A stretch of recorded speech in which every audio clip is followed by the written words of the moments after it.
Very good morning to one and all.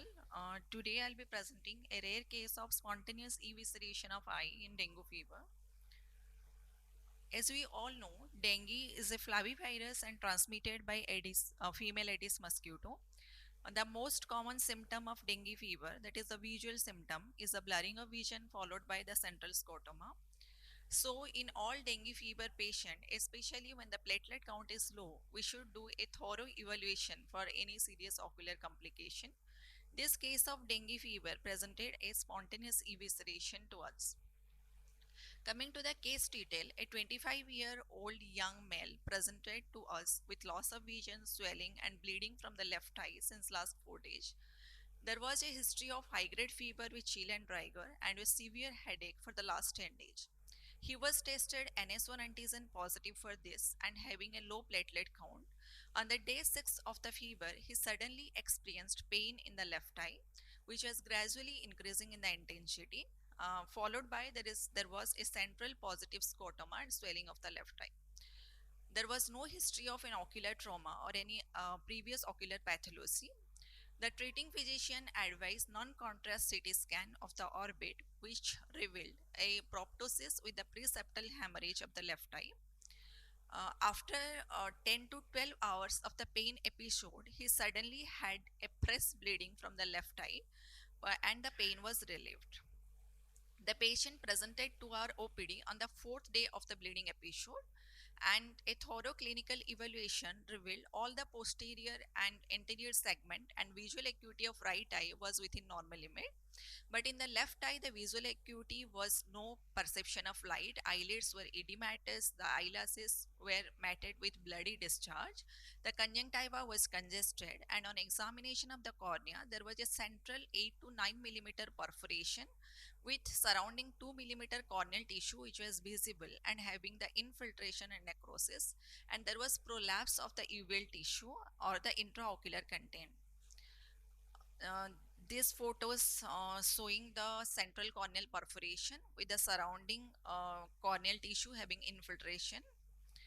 Uh, this shows the decreasing trend of the platelet count of the patient starting from 46,000 to 32,000 and the 22,000.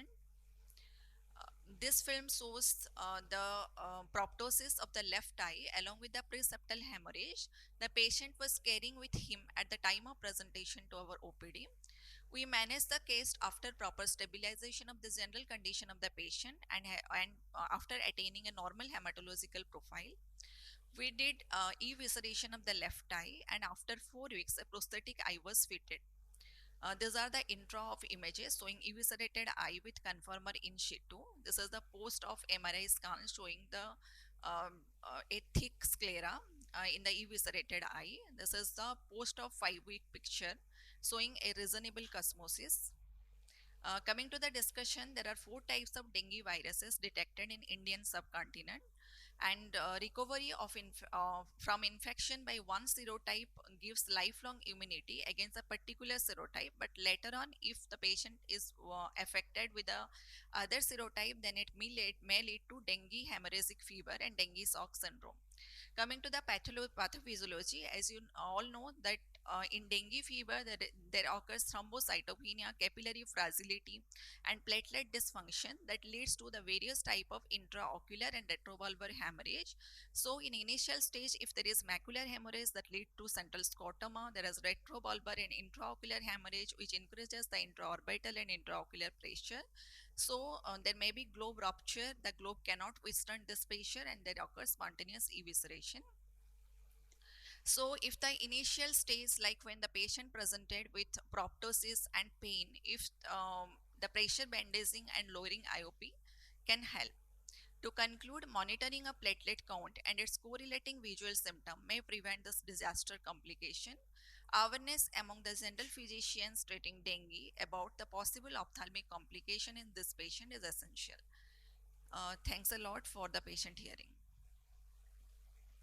Thank you. But it was really surprising that patient, after this bloody discharge, 4 days later, he comes to the Yeah, yeah, ophthalmologist. yeah, yeah. Yes. Was there any platelet concentrates given to the patient? Was there any history of blood transfusion, platelet concentrates being given to the patient? Yeah, sir. Actually, the platelet are infused by the general physician or when Yeah. Actually, there is one more paper the author didn't come. Actually, the thing is, it's well known that platelet concentrates after platelet concentrates, sometimes patients develop panophthalmitis or endophthalmitis as well. So, yeah, because in the pathophysiology which you put, there is no infection involved, yeah, right? yeah. But why the patient had infiltrates in the cornea, and Sir, probably I because of think, exposure. yes, sir. I think it's after 4 days he presented to us. So Yeah, by the meantime, it there could is have some got superinfection infected. So infection. it could be that, or it could also be that the patient had a panophthalmitis Yeah, secondary to the platelet concentrates, or yes, infected. I mean, the blood could have been contaminated yes, and all. So actually, we may think it is very rare, but it is quite possible. The yes, platelet sir. concentrates are stored at a little higher temperature, so Yes. the contamination is possible. Okay, right then. Thank you. Good. Thank you so much, sir. Thank